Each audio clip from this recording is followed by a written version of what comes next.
Olá, tudo bem com você? Eu espero que sim. E nós estamos começando mais um momento especial sobre ESG. As premissas que falam sobre questões ambientais, questões sociais e questões de governança. E nessas entrevistas que estamos falando aqui, conversando com vários especialistas que são referência em suas respectivas áreas, nós estamos aprendendo como essas premissas podem impactar as nossas vidas, no nosso dia a dia. Pois impactam empresas, impactam governos, impactam instituições da sociedade civil, impactam a minha vida e com certeza impactam a sua vida também. Hoje nós vamos conversar com Raquel Carneiro e ela vai nos ensinar muito sobre governança, o G do ESG. Raquel, muito obrigada por estar aqui com a gente. E eu já começo perguntando, eu já começo pedindo, por favor, se apresente ao nosso público. Obrigada pelo convite. Bom, eu sou a Raquel Carneiro, trabalho na área social há 22 anos já, mais ou menos. Acho que nem existia nenhuma estruturação, né, de regras políticas, metodologias. Então, eu comecei bem lá atrás na área social. E aí, da área social, fui ingressando para a profissionalização desse tema, seja na gestão, seja na área de governança. Então, tenho essa experiência dupla, tanto dentro de organizações do terceiro setor, quanto dentro de empresas, grandes corporações.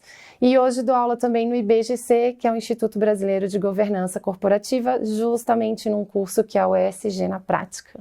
Então, vou começar perguntando para você, já que você tem toda essa bagagem, qual que é a diferença, e se há diferença, entre termos como desenvolvimento social, sustentabilidade e ESG? Essa é a principal pergunta, a principal dúvida, e eu diria que a dúvida inicial de todo mundo que começa a abordar, ou olhar, ou estudar o tema de ESG. E eu costumo responder dizendo que há sim alguma diferença. Lógico que a gente está falando, né, das mesmas temáticas quando a gente olha o ambiental, a gente olha o social, e o econômico presente no ambiente corporativo como grande resultado esperado de todas as ações que a gente faz nesse ambiente corporativo. Mas, sem dúvida, o G da governança é a grande diferença quando a gente fala, né, entre sustentabilidade e ESG. O que isso significa na prática? Sustentabilidade dentro das empresas, ela tinha por prática ser uma das áreas do negócio e é uma área de apoio. Então, ela não era uma área fim, não era a atividade fim daquela empresa e ela tratava de algumas questões inerentes ao negócio e que geralmente diziam respeito a impactos potenciais ou reais que aquele negócio poderia causar.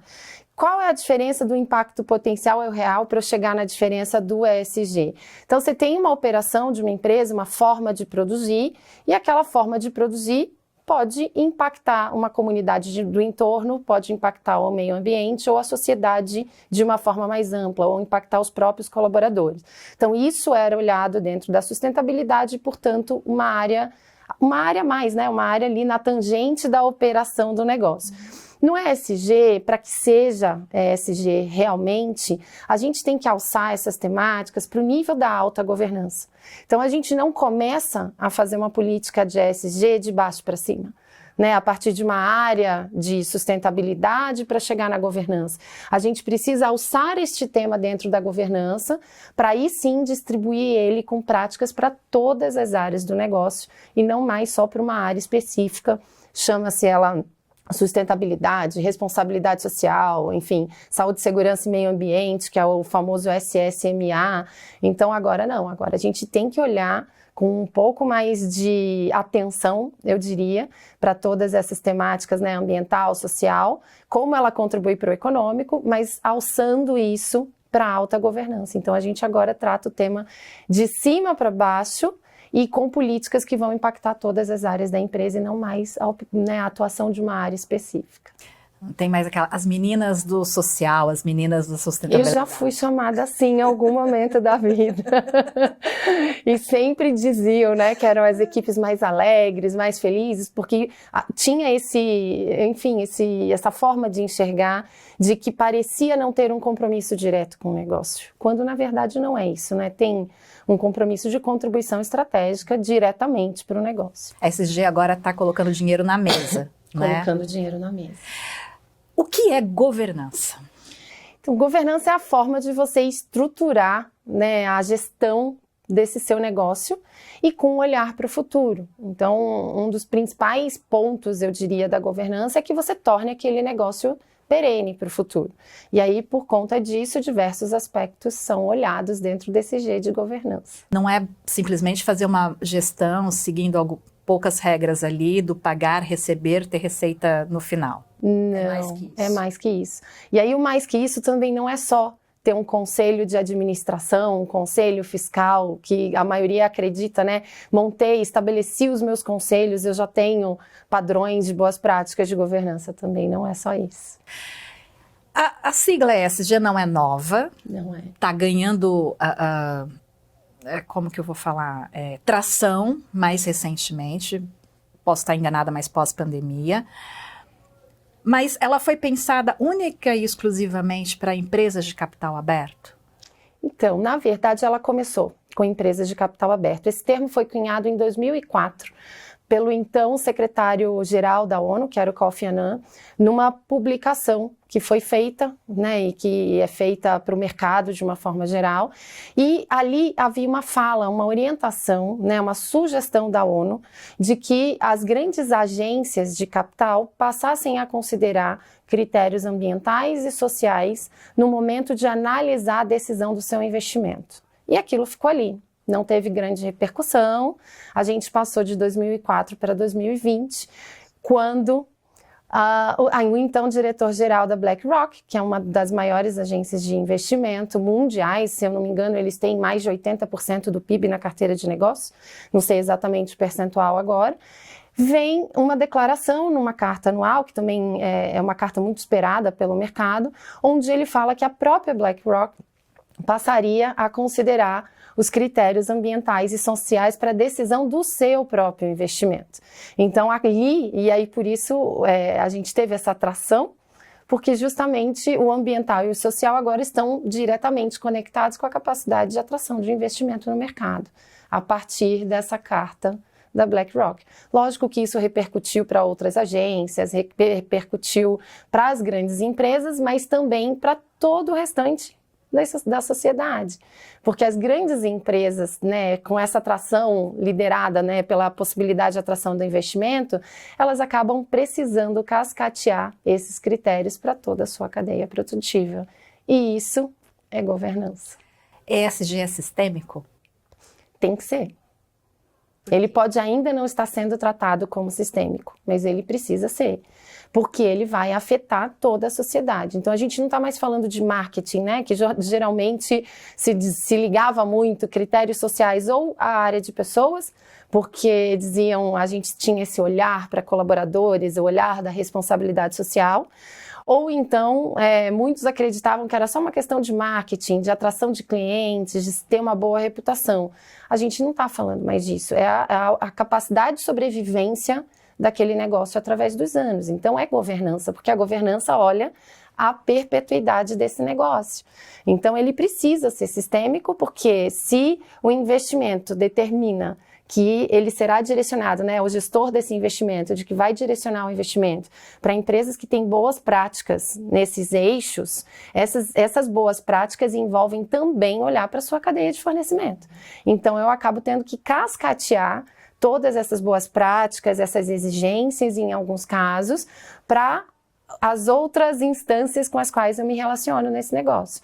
Então, pode ser um fornecedor de transporte, um fornecedor de insumos, um prestador de serviços, que às vezes é uma consultoria pequenininha, mas que presta serviço para uma empresa maior e que já tem boas práticas de ESG, e isso acaba sendo cascateado.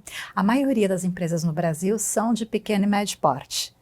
E podemos dizer que a maioria dessa maioria presta serviço ou é fornecedor de grandes empresas. Então, você está falando que essas premissas em ESG, que em tese já são aplicadas em grandes empresas, podem afetar aquele pequeno microempresário? Já está afetando. Já está. Já está afetando. Como? E aí, só voltando um pouquinho atrás, assim, as grandes empresas estão olhando para isso. Eu diria que nem todas já têm boas práticas de ESG. Eu acho que agora entendeu-se a necessidade de se preocupar, de fato, com esse tema.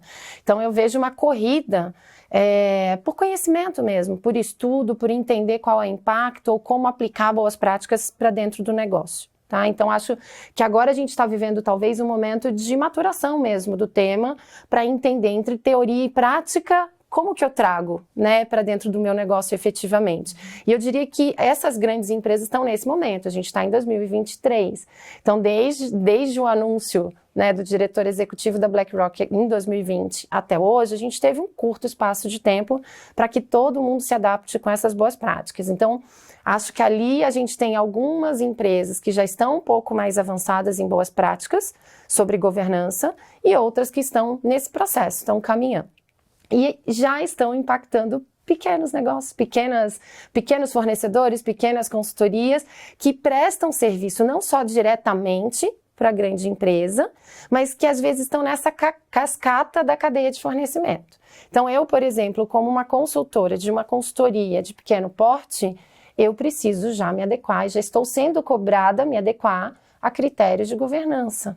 Caso você não faça isso, provavelmente eu não vou conseguir fechar os próximos contratos com a empresa. E quem fornece insumos também não vai conseguir vender. A gente sempre fala muito de consumidor, né, que o consumidor hoje tem a escolha de comprar da empresa que mais faz pelo social, pelo meio ambiente, as melhores práticas. Mas isso impacta também o empresário. Eu estou sendo repetitiva porque, sim, assim, é muito importante essa informação, porque a gente não pode mais falar assim, não é comigo. Não, é com todos nós. Somos todos afetados em algum momento. E isso é bom. E aí, pensando como pessoa física, enquanto consumidora, enquanto sociedade, isso é muito bom. Porque agora a gente está conseguindo colocar com seriedade, começar a pautar com seriedade para dentro dos negócios de qualquer porte, a preocupação social e ambiental. E que a gente não está mais falando só de mitigar impacto. Eu assumo o risco de causar um impacto. Quando ele for causado, eu penso em como eu vou remediá-lo, né, mitigá-lo. A gente não está mais falando disso. A gente está falando de análise de risco social e ambiental para que a gente consiga, desde o início do meu processo produtivo ou do meu processo de prestação de serviço, eu pensar em como eu tenho que trabalhar as melhores práticas para que ele deixe de representar um risco. Eu não vou correr, né, o risco disso acontecer de fato como antes a gente trabalhava com impacto e não com a mitigação do risco antes de gerar esse impacto. Então, a gente está indo um pouquinho mais acima na nossa cadeia produtiva e vai influenciar na forma de produzir. Vai acabar exigindo mudança de práticas, mudança na forma de gestão. Quando a gente fala em risco ambiental, vai exigir mudar maquinário, vai exigir investimento para isso. Porque a gente precisa melhorar os nossos processos produtivos. Inclusive frota, por exemplo, de entrega, né? Enfim, vários outros. Toda a nossa cadeia. Porque se a gente para o pequeno empresário, alguém fornece para você, né? Então tem que ter esse cuidado também. Mas qual a dica que você daria para esse profissional, pequeno, microempresário, que ele pode falar, mas eu já tenho tanta coisa para fazer. Como colocar essas premissas, esses fundamentos no meu dia a dia? Então, pois é, eu acho que a primeira coisa é entender o que de fato é a governança e quais são esses níveis de maturidade, para você conseguir olhar um pouco para o teu negócio pequeno, né, com uma pequena estrutura. Não quer dizer que você preste serviços pequenos, mas de estrutura, talvez você ainda tenha uma estrutura bem enxuta, e você entender o que cabe naquele momento para o seu negócio. Então, eu volto a dizer, as pessoas ainda acham que governança é ter conselhos. A gente fala muito de, tenho meus conselhos estruturados, ou tenho o meu organograma muito bem definido. Governança não é só isso, isso é um nível mais básico de governança. Mas quando a gente fala dos pequenos negócios, é importante a gente olhar para a questão de políticas internas, para a questão de gestão de crise, para a questão de responsabilidade social mesmo do negócio. E sendo pequeno, olha que vantagem a gente tem. Muito provavelmente a decisão disso está na nossa mão. Muito provavelmente a gente consegue estabelecer boas práticas sem grandes dificuldades. A gente consegue ser ágil para estabelecer essas boas práticas. Algo que eu diria que para o pequeno, quem não está sendo cobrado será muito em breve, é código de conduta e ética. Aquele documento orienta a sua forma de se posicionar como empresa.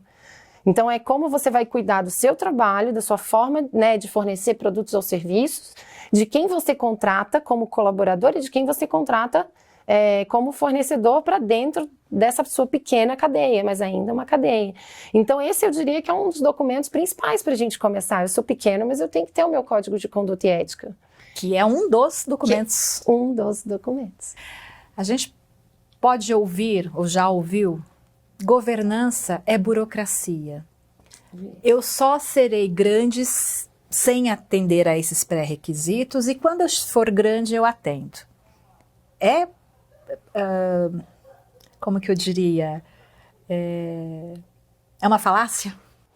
Então, eu já ouvi muito isso. As pessoas continuam acreditando nisso, continuam dizendo isso.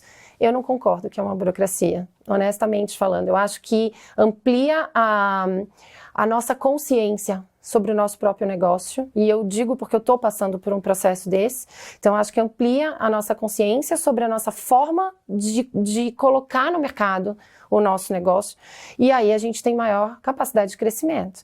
E além disso, eu também acredito muito que reduz as nossas despesas, o nosso custo operacional, porque na medida em que a gente entende qual a maneira que a gente precisa se posicionar, né, para entregar o nosso produto ou o nosso serviço, muitas vezes a gente consegue salvar budgets, porque você faz direito, né, faz corretamente desde o início, e eu não preciso investir para remediar aquilo talvez um pouquinho mais à frente, como costuma acontecer. Então a gente se antecipa a eventuais problemas, se estrutura, pensa em sucessão, pensa em perenidade, pensa em continuidade. Para pequenos negócios, eu diria que talvez seja até mais essencial, porque a gente planeja o nosso crescimento. E se eu crescer? Como que eu atendo mais clientes? Com a mesma qualidade, a mesma entrega que eu consigo atender sendo pequeno? Eu estou preparada para isso? Isso é governança. A gente pode falar que a governança, ela abraça o S e o G? Ela determina a forma de atuar em todas as áreas da empresa. O S e o G são apenas algumas delas. A governança vai determinar como a área de operações vai atuar, como um jurídico vai atuar, como uma área de marketing, de vendas, comercial, todas as áreas irão atuar. Por que o S e o G estão tendo esse destaque no ESG? Eram assuntos que não estavam colocados dentro dessa decisão inicial sobre como conduzir o meu negócio. Ele era um assunto que estava um pouco ali na tangente. Eu me preocupo, mas eu me preocupo em partes. Não necessariamente eu mudo minha forma de produzir em função de boas práticas do S e do G, né? Então, a gente pensava muito mais, principalmente na área ambiental, em compliance, em eu estar atendendo corretamente as minhas obrigatoriedades e as legislações vigentes. A gente não está falando mais só de compliance, a gente está falando de boas práticas e que vão permear todas as decisões. Então, por isso que o S e o G neste momento estão em destaque, mas a governança, ela abraça tudo, não só o S e o G. É a forma que eu olho e conduzo esse meu negócio. Você falou de compliance, me lembrou contrato, que colocam várias cláusulas e se o fornecedor tica ali, literalmente, eu faço, ele está em compliance. Como que é esse novo momento? Você vai ticar. E se der algum problema, num primeiro momento as empresas estão se adequando, se der algum problema você vai responder por isso. E hoje a gente tem contratos que já são bem duros, né, quanto às cláusulas de penalidade. Muitas vezes multa, muitas vezes retorno de pagamentos já efetuados, mitigar impactos de reputação, que isso seria algo, eu acho que muito mais problemático para um pequeno negócio assumir um risco como esse. Questão de gestão de dados, né, de confidencialidade. Então, eu acho que tem ali uma série de riscos que a gente assume como fornecedor quando a gente tica, mas não olha que práticas a gente está tendo sobre isso. A gente assume o risco e depois terá que mitigar. No futuro, a gente já tem grandes empresas hoje que têm um nível de maturidade de governança muito grande, chega ao ponto de referência quando a gente olha para a gestão de cadeia de fornecimento. Então, a gente hoje tem empresas que já fazem auditoria em cadeia de fornecimento ou fazem due diligence no momento da aceitação daquele fornecedor na sua cadeia. Então, ela, de fato, olha com mais critério e fiscaliza aquele fornecedor. essa deveria ser a tendência normal de uma ampliação dos graus de maturidade da governança e vai cada vez mais afetar a todos os fornecedores, inclusive os pequenos. Como que a governança impacta as questões ambientais?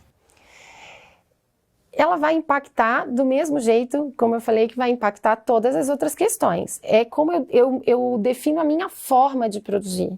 Então, hoje, se a gente faz uma análise, a gente começa sempre com uma análise de risco para questões ambientais e questões sociais.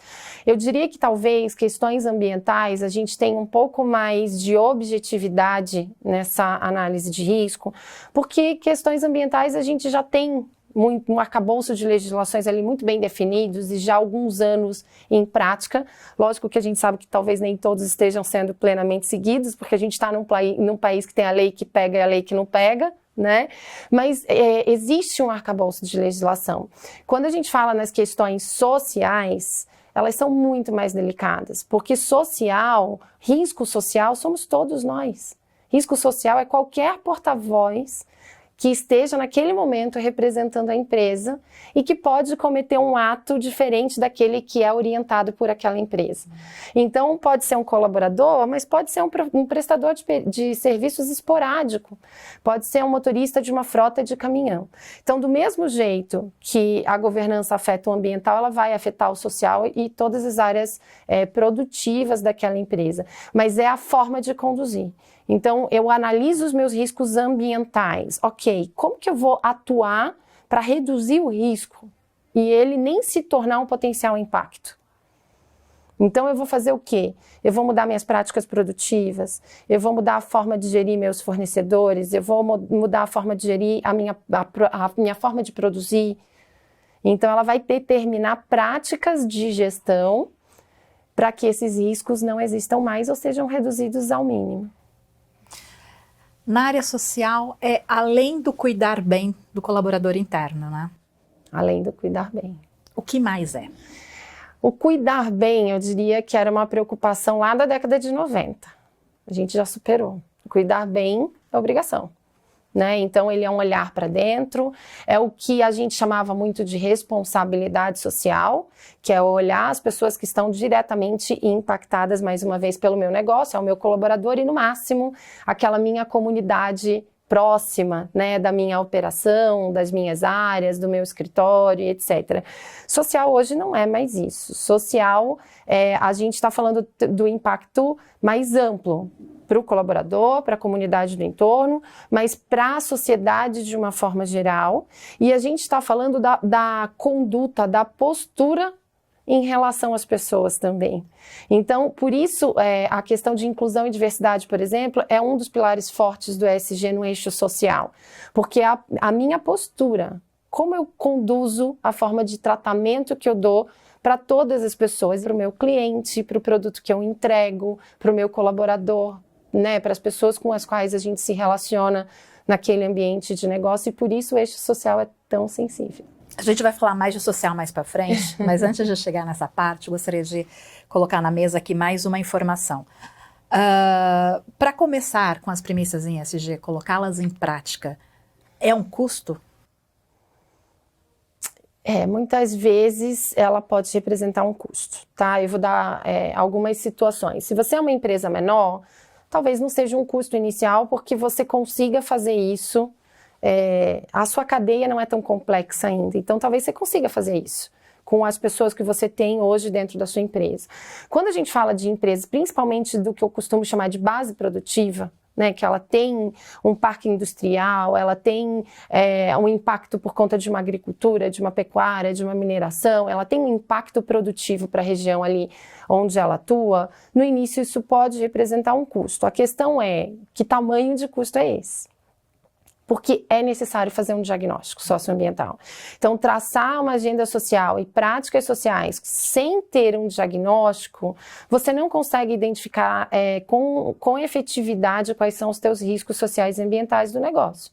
Então, talvez tenham muitos temas que você ainda não tem clareza sobre eles. Você vai definir uma agenda social, você pode atuar com qualidade na gestão dessa agenda social ou ambiental do seu negócio, mas em algum momento aquele risco pode se configurar em impacto e aquilo virar uma gestão de crise, porque a gente não identificou ele adequadamente no início da construção dessa agenda de ESG.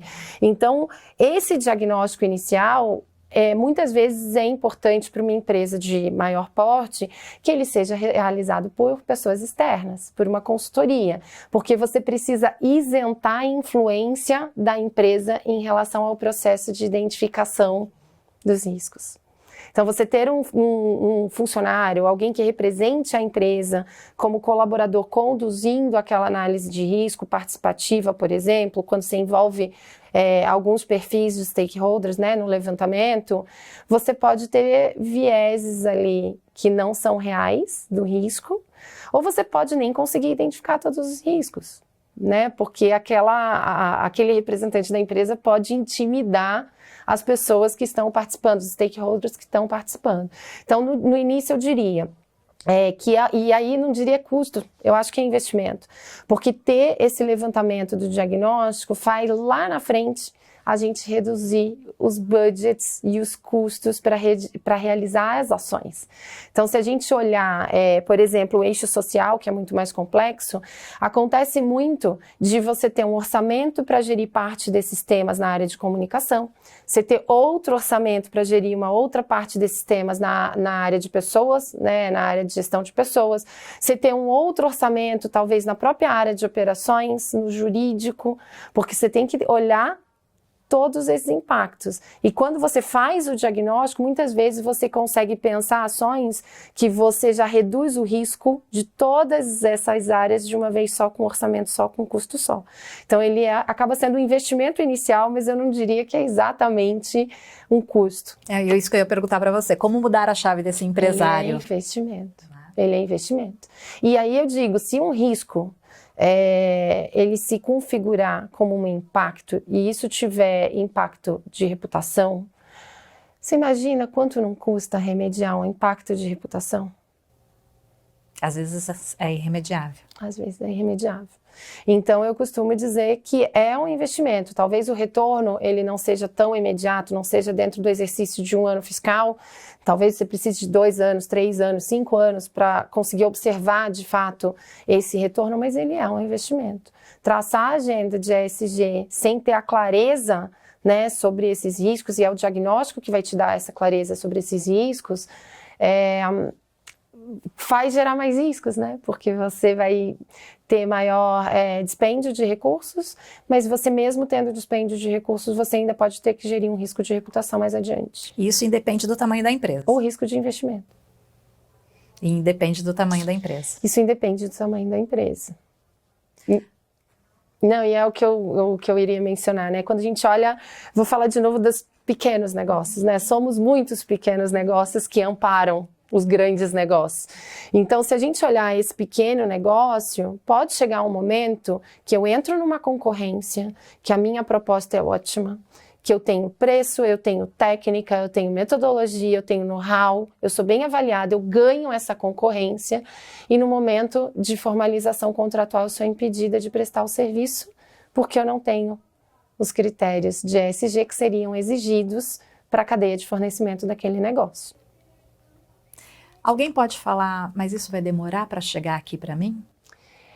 Eu acho que alguém pode falar, eu não consigo enxergar isso na prática. E foi como eu te disse, eu, por exemplo, eu estou vivendo isso como consultora, né, e fundadora de uma consultoria que ainda é pequena na quantidade de pessoas, apesar do volume e da extensão de serviços que a gente presta para grandes empresas, eu já estou tendo que me adequar a princípios de boas práticas de governança. Eu sou pedagoga, como uma das formações, eu costumo dizer que a gente tem a teoria da curvatura da vara, de Demerval Saviani, que se a gente está muito flexionado para um lado só, a gente se acostuma com aquela visão que a gente tem do todo. Se a gente não flexionar essa vara totalmente para o lado oposto, para a gente enxergar aquela mesma forma de atuar, de conduzir, das nossas práticas, só que a gente enxergar isso de um outro ponto de vista, a gente não consegue chegar num ponto central de equilíbrio.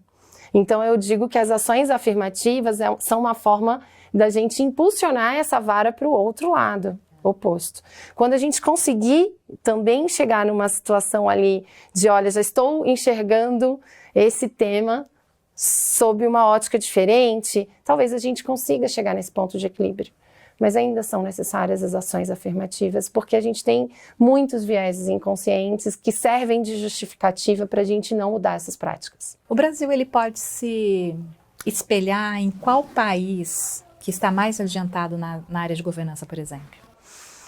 País, eu diria por tamanho de empresa, né? Eu acho que você tem um mix de padrão de governança em vários países, mas eu acho que a questão é olhar onde estão essas empresas maiores ali.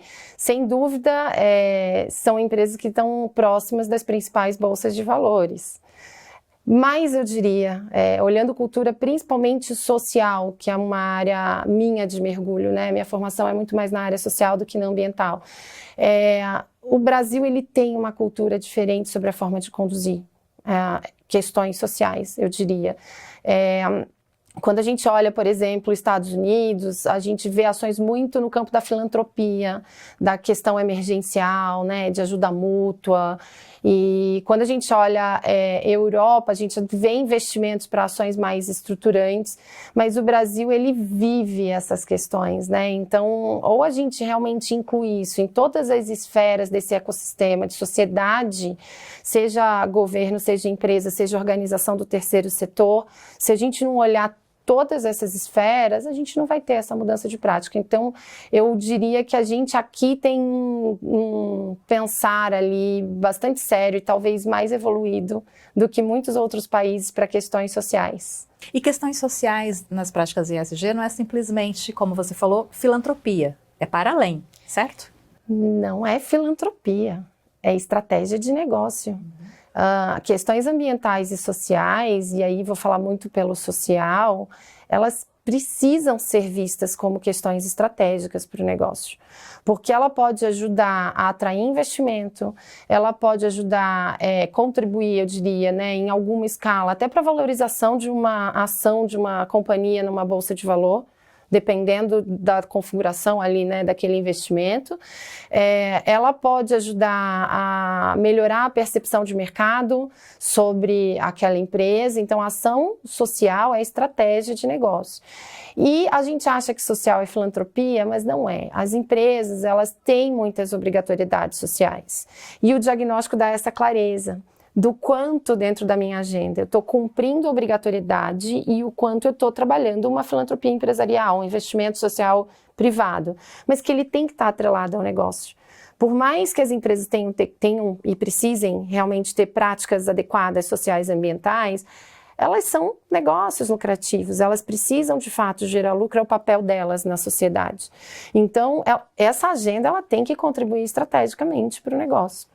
E é isso que faz ser perene, porque se não contribui estrategicamente para o negócio, em algum momento isso pode ser descontinuado, vai depender da gestão, né, do executivo que está à frente dessa gestão. Então ela precisa ser estratégica para o negócio. A gente tem questões sociais que permeiam legislações aplicáveis à área de pessoas, a gente tem questões sociais que aplicam-se à área de operações, por exemplo, para obter uma licença de operação para uma fábrica funcionar, você tem eixos ali que podem ser considerados sociais de investimento e que são obrigatoriedades.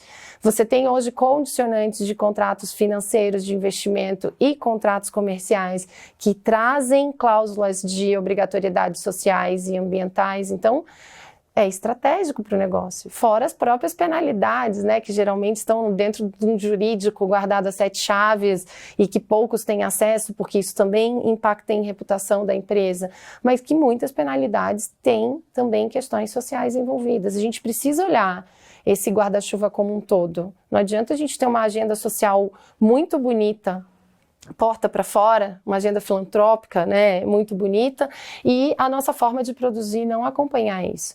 É muito comum a gente ver até, né, empresas que agora, por conta da questão de diversidade e inclusão, como um eixo forte dentro da agenda social ali de ESG, as empresas já estão refletindo para os seus editais de patrocínio, por exemplo, obrigatoriedade de recortes de públicos de diversidade, né? Então, investimento em questões de gênero, investimento em pessoas com deficiência, a gente já vê muitos editais saindo, sendo divulgados para investimento com recorte de diversidade. Mas o que eu faço porta para dentro? Não adianta eu trabalhar esse tema de uma maneira correta e responsável para o meu investimento social se o meu olhar para dentro ele não estiver acompanhando essa prática. Então, a gente precisa ter esse olhar para dentro e para fora. Não é só uma filantropia naquele viés de caridade, né, que é o surgimento da palavra, mas eu diria que ela tem que ser, de fato, uma agenda muito estratégica para o negócio, porque ela pode impactar profundamente. É só como uma questão de semântica, né? Social, muitos podem pensar, é fazer doação, filantrópicos, exatamente.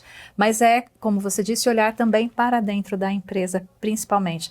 A gente pode dizer que as premissas em ESG são para os portões para dentro e os reflexos disso, óbvio, vão refletir para fora? Eu diria que é o portão para dentro e para fora. Agora a gente não tem mais como diferenciar. A gente muitos anos, né, tinha responsabilidade social, a gente cunha esse termo para olhar o social do portão para dentro.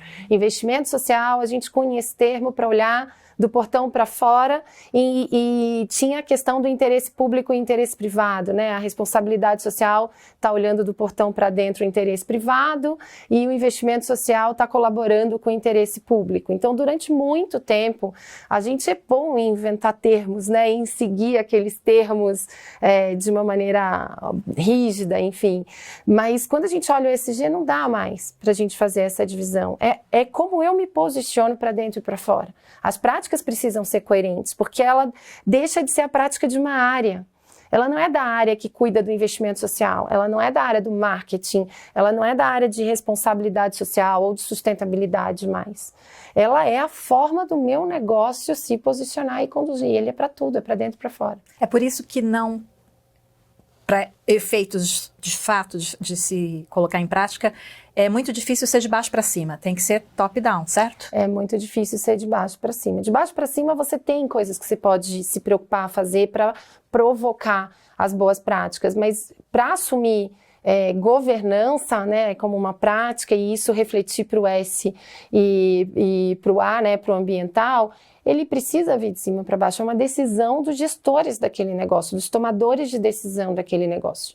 Não é mais a gente fazer uma política para colaborador, uma política de patrocínio para organizações sociais e é isso. Né? Não é mais isso. Né? A gente, depois da lei de logística reversa, a gente vê muito essa coisa de temos um box nas lojas para recolher embalagens. Não é mais só isso. A gente está indo um pouco além agora nesse olhar, só que eu acredito que como esse tema virou um tema quente há muito pouco tempo, historicamente falando, muito pouco tempo, a gente está encontrando ainda que ponto é esse. Que forma é esse? Quais são as boas práticas? A gente tem referências de boas práticas, né? De governança, a gente tem o próprio IBGC, que tem todas as suas publicações sobre boas práticas de governança, por exemplo. Mas eu acho que está todo mundo ainda entendendo como tratar tudo isso. Mas tem que ser de cima para baixo, tem que ter o comprometimento dessa alta liderança, senão você não muda o formato de governança. Mas aquela pessoa que está assistindo a gente e está numa empresa tem a vontade de fazer, mas não tem esse olhar da alta gestão. Qual o conselho que você poderia dar para essa pessoa? Eu diria que, primeiro, tem uma ótima gestão de dados e gestão do conhecimento sobre a temática, porque isso vai ajudar num diagnóstico. Então procure pensar em como gerir esses dados. E aí vou dar, por exemplo, alguns exemplos para a área social, né? É muito comum grandes empresas produtivas e que estão espalhadas em diversos estados ou cidades brasileiras, elas receberem pedidos de doação desses prefeituras locais, porque ela está naquele local e ela tem um impacto para aquela comunidade local. Faça a gestão desses dados, crie uma matriz para controlar isso, comece a ter controle dos dados que você tem condições de influenciar. Segundo ponto, eu acho que se é alguém que está dentro de uma área, né, que está ali como um analista, um coordenador, enfim, mas dentro de uma área que já trata temáticas sociais ou ambientais, tenta incluir no teu orçamento para fazer um diagnóstico, porque é esse documento que vai convencer a alta liderança de que esse tema é importante. E falando para a alta liderança, qual o conselho que você daria? Começa com o diagnóstico. O diagnóstico, ele ajuda, eu vou te dizer que depende da seriedade com que cada empresa permite implementar a metodologia de diagnóstico, tá? Mas ele ajuda a que a definição dessa agenda de ESG, ela não seja baseada só no desejo daquele grupo de liderança que está à frente da empresa no momento. Então, ela te dá insumos para você analisar o teu negócio, o teu setor, como a sua empresa está em relação às outras do setor, como está a sua cadeia produtiva. E aí aquilo não é uma política de uma gestão, né? Ele é algo que vai trazer para o teu negócio, mesmo que aqueles gestores venham a ser trocados no futuro, uma condição de se posicionar nessa agenda social. E ela blinda. Você tem um diagnóstico para você analisar risco e a partir disso definir a agenda de atuação para esses temas, ela blinda a empresa. Porque você tem como canalizar, olha, eu fiz um estudo, esse estudo identificou isso, depois a gente teve uma análise de riscos e em função disso definimos a nossa forma de atuação, a agenda, as políticas. A gente não está atuando sem essa consciência de rumo. A gente tem uma consciência de rumo. Talvez uns temas tenham aparecido como mais críticos nesse processo e outros nem tão críticos. E isso faz você ter condições de priorizar ações, orçamento, tamanhos de equipe, investimento. Então, eu diria, começa com um bom diagnóstico, uma boa análise de risco, e aí isso vai ajudar a ter uma atuação, eu diria, mais correta, percebida, inclusive como mais correta, mas a você também ter um investimento um pouco mais planejado. Que é importante. Que é absolutamente importante. E para o conselheiro? O que falaria para o conselheiro? Então, para o conselheiro, eu tenho a consciência de que talvez essas temáticas ambientais e sociais ainda não estejam muito presentes no próprio conhecimento do perfil de conselhos que a gente costuma ver, né? Que tem talvez uma força muito grande no conhecimento para a performance econômica daquela empresa. Faça um curso nessa área.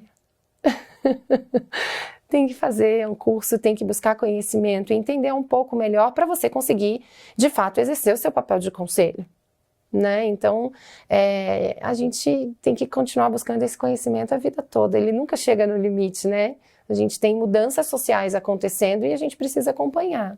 E para que esse conselheiro continue exercendo adequadamente seu papel, ele precisa buscar esse conhecimento e essas informações. Só fazendo uma pequena propaganda aqui, o IBGC acaba de lançar o Manual de Boas Práticas. Exatamente, foi revisado e foi lançado recentemente a nova versão. Houve grandes mudanças da versão anterior para essa nova? Tem um eixo a mais e tem uma revisão para esse momento, talvez, né, desse olhar do ESG, mas o IBGC ele já tinha estudos muito profundos sobre boas práticas de governança, ele já tinha publicações que eu costumo sempre sugerir ali, né, para qualquer perfil de empresa pequeno, médio, grande, ou para associações e fundações, enfim, ele já tinha um caminho muito longo ali de estudos e condensando isso em publicações sobre boas práticas. Então, é sempre uma evolução, está acompanhando as evoluções e discussões sobre o tema, mas eu diria que o que vinha antes continua sendo relevante, a gente só está alçando alguns degraus ali. Bom, por falar em propaganda, nós estamos numa casa de terceiro setor e eu vou perguntar aqui como que o terceiro setor pode ajudar as empresas a colocar em prática essas premissas tão revolucionárias. Pois é, o terceiro setor, ele nasce cuidando de temas sociais, de temas ambientais, né? Talvez ambientais em menor escala, se a gente for olhar as causas das organizações sociais muito presentes, mas ele nasce, o propósito dele existir, é o que justifica a existência desse terceiro setor. Então eu gosto muito de dizer que é no terceiro setor que está a nossa inteligência social. Porque são pessoas que se especializam, mesmo que não tenham uma formação numa área de ciências sociais.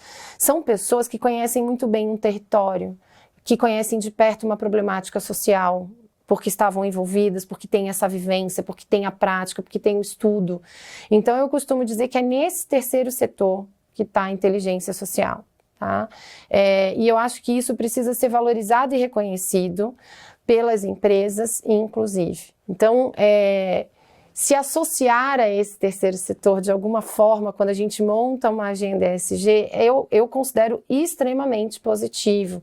Eu acho que a gente tem um ganho de legitimidade muito grande, a gente melhora a nossa capacidade de gerir uma licença social para operar, por exemplo, né, olhando o relacionamento com esses stakeholders de comunidade, mas a gente também tem uma oportunidade de se especializar um pouco mais sobre essas temáticas, bebendo da fonte de quem efetivamente conhece sobre essas temáticas. Então, acho muito importante, acho que as empresas, de uma forma geral, ainda precisam dar um salto na forma de se relacionar com o terceiro setor. A gente ainda vê a forma de se relacionar, principalmente para patrocínios e transferência de recursos, muito focada, muito viciada ainda em patrocínio de projetos. Eu acho que a gente precisa olhar para esse terceiro setor agora sob uma ótica de ESG, que não é mais só fomentar projetos. Eu acho que a gente tem que investir para a saúde de gestão e econômico-financeira dessas organizações. Então, a gente precisa investir para o desenvolvimento institucional dessas organizações, não mais só para a realização de projetos nas nossas áreas de atuação, né, ali geograficamente falando. O terceiro setor é absolutamente estratégico e essencial. Só que o terceiro setor também já está sendo impactado por critérios de ESG, porque os processos seletivos das empresas, claro que cada uma num grau de maturidade diferente, já estão cobrando aspectos de governança. E o que são esses aspectos de governança hoje que impactam o terceiro setor? Não adianta mais a gente ter conselhos e um estatuto adequadamente formalizado. A gente precisa entender se esses conselhos funcionam, se a gente tem clareza das responsabilidades, quem são esses membros e como eles contribuem para a organização e para a causa. Existem perfis de empresas que já têm um pouco mais de maturidade, né, no ESG e que estão refletindo para os seus editais análises de governança, por exemplo. Tem uma outra questão que é importante, que são as práticas de inclusão e diversidade. A gente ainda vê organizações que têm boas práticas de inclusão e diversidade e às vezes é a própria causa da organização da porta para fora. Mas eu não tenho políticas internas para tratar o tema. Então, eu trabalho com temas ligados, por exemplo, a mulheres, mas quando eu olho para dentro, eu não tenho essa preocupação com a minha formação de conselho. Eu não tenho essa preocupação com a minha formação de lideranças. Então, eu acho que precisa todo mundo amadurecer junto e aplicar esses critérios. Então, acho que o terceiro setor é um ouro, para a gente ter beber dessa inteligência social, ambiental, enfim, mas também precisa ter preocupações de governança. E a outra são os indicadores de resultado, indicadores de impacto e transparência, dando transparência àquilo que está sendo avaliado, qual é o impacto dessa organização. São critérios de boa governança. E aí, o terceiro setor, eu acho que precisa deixar isso no seu rol de preocupações para que no futuro ele continue conseguindo se relacionar com essas empresas. E governos também. Governos também, sem dúvida. Mas é que eu brinco, tem até uma linha histórica que eu costumo usar em aula sobre o terceiro setor, é que a gente, enquanto terceiro setor, corre atrás. Na maioria das vezes, quando a gente analisa a linha histórica mesmo de crescimento e profissionalização do terceiro setor, a gente corre atrás. Aparece um perfil de investimento, a gente se adequa para conseguir recebê-lo. Então, vai ser mais uma corrida ali para que a gente se adeque, porque as empresas, por enquanto, estão liderando esse tema. Essa evolução de ESG afeta, de fato, primeiro, segundo e terceiro setores, que são governos, empresas, as organizações da sociedade civil e a gente. E a gente. É uma revolução? Eu espero que seja, né? Eu acho que... Eu não sei se eu teria condição de afirmar que é uma revolução, mas como uma pessoa que atua nessa área, eu honestamente espero que seja. Porque eu acho que a gente precisa olhar para esses critérios com muita seriedade. A gente não pode mais continuar conduzindo as nossas práticas, seja como pessoa física ou como pessoa jurídica, sem levar em consideração esses critérios. Os propósitos de vida, né, eles podem ser materializados com essas premissas? Sim, sem dúvida. A gente tem hoje diversos estudos que falam dos perfis das gerações. Eu adoro olhar esses estudos e ler sobre isso, porque é um pouco esse olhar para o futuro, né? O que vem depois sobre esses temas. E a gente tem visto muito presente, por exemplo, nas pesquisas, de que questões sociais ambientais já são valor para essa última geração nascida depois de 2010. Então, como a gente vai ser? Que sociedade é essa no futuro? Porque essa geração vai definir critérios de consumo, vai definir aonde ela quer ou não trabalhar a partir da conexão com o seu propósito de vida. Bom, e nós estamos finalizando, chegando ao fim dessa verdadeira aula sobre governança, sobre as práticas em ESG. E, Raquel, eu gostaria de te agradecer imensamente do fundo do nosso coração. Tenho certeza que quem acompanhou a gente desde o começo também aprendeu muito com você. Muito, muito obrigada. Obrigada, eu que agradeço o convite. E obrigada a você também, que ficou com a gente até neste momento, até essa finalização desse especial em ESG. E eu espero você na nossa próxima edição. Um abraço e até lá!